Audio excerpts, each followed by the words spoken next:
আজকে আপনাদের সামনে আমি আলোচনা করব ইনশাআল্লাহ ফেরেশতা এবং কিতাব, এই দুটি জিনিসের উপরে, মালাইকা এবং কিতাব। ফেরেশতার উপরে ঈমান আনতে হবে, কিতাবের উপরে ঈমান আনতে হবে। শুধু পূর্ব পশ্চিমে কতগুলো সেজদা দিলেই এতে যদি কপালে দাগও পড়ে যায়, এটি একটি উপমা আল্লাহ দিয়েছেন, একটা উপমা, একটা দৃষ্টান্ত দিয়েছেন যে পূর্ব পশ্চিমে মুখ ঘুরানো এটা একটি উপমামূলক কথা। এটাই যথেষ্ট নয়, ঈমান আনতে হবে, বিষয়টা বুঝতে হবে, আকীদাকে মজবুত করতে হবে।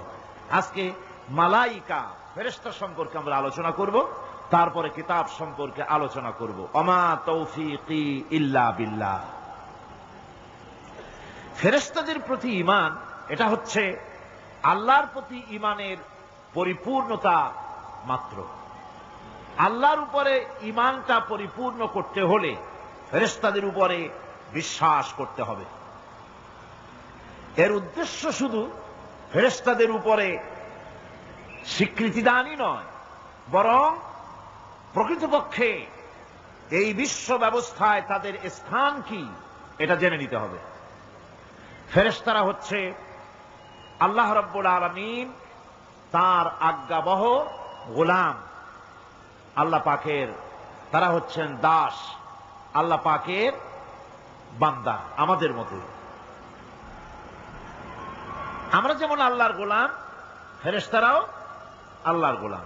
এই ফেরেশতা সম্পর্কে পৃথিবীর বিভিন্ন ধর্মের বিভিন্ন রকমের কনসেপশন আছে। এই ফেরেশতাদেরকে ইংরেজিতে অ্যাঞ্জেল বলা হয়, যার চরিত্র খুব ভালো লাগে, লোকেরা বলে অ্যাঞ্জেলিক ক্যারেক্টার, এটা ফেরেশতা ধরনের চরিত্র লোকটা, এরকম বলে থাকে।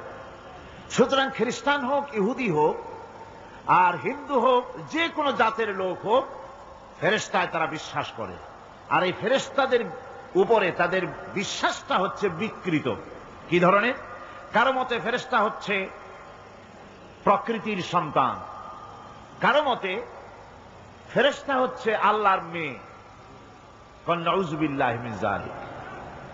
যার কারণে সূরা আন-নাজমের মধ্যে আল্লাহ পাক এর প্রতিবাদ করেছেন। আল্লাহ পাক বলছেন, ওরা দাবি করলো ফেরেশতা হচ্ছে আল্লাহর মেয়ে। আল্লাহ পাক বলছেন, আলাকুমুদ যাকারু ওয়া লাহুল উনসা তিলকা ইযান কিসমাতুন দিযা।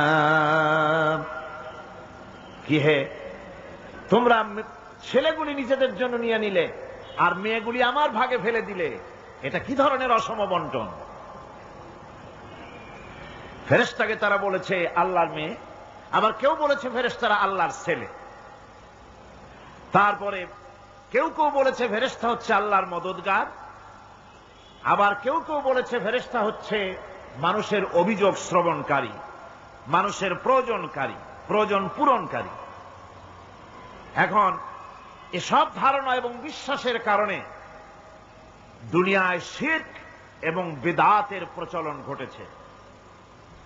কোরআনে কারীম বিশ্ব ব্যবস্থায় ফেরেশতাদের অবস্থান কি সেটা পরিষ্কার করতে চায়, যাতে করে শিরকের সমস্ত দরওয়াজা বন্ধ হয়ে যায় আর তাওহীদের দরজা নির্ভেজাল ভাবে খুলে যায়। ইসলামের মূল বক্তব্যই হচ্ছে তাওহীদকে প্রতিষ্ঠা করা। কি প্রতিষ্ঠা করা? তাওহীদকে প্রতিষ্ঠা করা, আর শিরক আর বিদআতের শিকড় শুদ্ধ তুলে ফেলা। এটাই হচ্ছে ইসলামের মূল আইডিয়া। কোরআনের ভাষায় স্পষ্ট করে বলা হয়েছে যে ফেরেশতারা আল্লাহর মেয়েও নয়, আল্লাহর ছেলেও নয়, তারা হচ্ছে আল্লাহর বান্দা। বলুন তো ফেরেশতারা আল্লাহর কি? কোরআনে কারীমে রব্বুল আলামিন বলেন, وقالوا اتخذ الرحمن ولدا سبحانه بل عباد مكرمون। কাফেররা বলে দয়াময় কাউকে পুত্র বানিয়ে নিয়েছেন। পবিত্র সেই সত্তা যার সম্পর্কে তারা এই বাজে কথাগুলি বলে, তার কোনো ছেলেও নাই, তার কোনো মেয়েও নাই। ফেরেশতারা তো তার সম্মানিত বান্দা মাত্র। ইবাদুম মুকরামুন, ফেরেশতা হচ্ছে সম্মানিত বান্দা। সুবহানাল্লাহি ওয়া বিহামদিহি। ফেরেশতারা হচ্ছে আল্লাহর কি শুধু বান্দা না, সম্মানিত বান্দা। কারণ ফেরেশতারা আল্লাহর সঙ্গে অবাধ্য হতে পারে না, তার কোন হুকুমকে অমান্য করার কোন অধিকার ফেরেশতাদের নাই। আল্লাহর ছেলেও নাই, আল্লাহর মেয়েও নাই। এ কথাটি ছোট্ট সূরার মধ্যে তাওহীদের একটা ক্লিয়ার কনসেপশন আল্লাহ পাক দিয়েছেন ছোট্ট একটি সূরার ভিতরে। আমার কাছে মনে হয় যেন এই ছোট্ট সূরাটি মধ্যে এটা মনে হয় যেন একটি ঝিনুক, আর এর ভেতরে সমস্ত পৃথিবীর সমুদ্র আর মহাসমুদ্রের পানিগুলি ঢুকায় দেওয়া হয়েছে। ছোট্ট একটি সূরা তাওহীদ কেমন ভাবে প্রকাশিত হয়েছে এই সূরার মাধ্যমে, যা অন্য কোথাও এত পরিষ্কার আসেনি। আল্লাহ পাক সব জায়গায় বলেছেন, কিন্তু ছোট্ট সূরায় এক কথায় তাওহীদ প্রকাশিত হয়ে গেছে। কি? কুল হুয়াল্লাহু আহাদ। পড়েন সবাই, কুল হুয়াল্লাহু আহাদ আল্লাহুস সামাদ লাম ইয়ালিদ ওয়া লাম ইউলাদ ওয়া লাম ইয়াকুল লাহু কুফুয়ান আহাদ। আল্লাহ রাব্বুল আলামিন বলেন, নবী আপনি বলুন, আল্লাহ এক এবং একক, তিনি বেনিয়াজ, কারো মুখাপেক্ষী তিনি নন, তিনি কাউকে জন্ম দেন নাই, তাকেও কেউ জন্ম দেয়নি। আকাশ আর জমিনে ওই আল্লাহ রাব্বুল আলামিনের সমকক্ষ কেউ নাই, তিনি এক এবং একক। এই ফেরেশতারা হচ্ছে তার অনুগত বান্দা। ফেরেশতারা আল্লাহ পাকের ছেলেও নয়, মেয়েও নয়।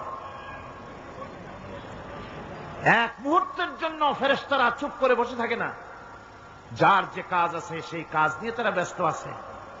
তারা ওয়াজিফা পাঠ, তাসবিহ পাঠের মধ্যে ব্যস্ত থাকে। অগণিত অসংখ্য ফেরেশতা, কেউ তো সিজদায় পড়ে আছে, কেউ রুকুতে পড়ে আছে, কেউ নামাজে দাঁড়ায় আছে, কেউ তো তাসবিহ পাঠ করতেছে। কোরআনে কারীম বলছে, ইউসাব্বিহুর রা'দু বিহামদিহি ওয়াল মালাইকাতু মিন খিফাতিহি। আল্লাহ পাক বলেন, বিজদি প্রশংসার সাথে আল্লাহ পাকের গুণকীর্তন করে, আর সমস্ত ফেরেশতারা আল্লাহকে ভয় করে ভীতির সাথে আল্লাহর তাসবিহ পাঠ করতে থাকে। সমস্ত ফেরেশতারা আল্লাহর তাসবিহ পড়ে।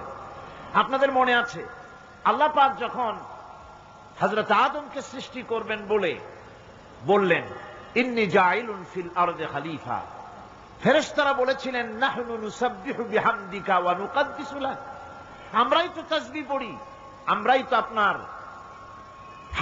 হাম পড়ি, আপনার তাসবিহ পড়ি, সবকিছুই তো আমরা করি, পবিত্রতা ঘোষণা করি। এর দ্বারা প্রমাণিত হয় ফেরেশতারা সার্বক্ষণিকভাবে আল্লাহর তাসবিহ পাঠের মধ্যে তারা রত আছে। সব সময় আল্লাহর জিকির আজগারের ভেতরেই তারা ডুবে আছে। ওয়ালাহু মান ফিস সামাওয়াতি ওয়াল আরদি ওয়া মান ইনদাহু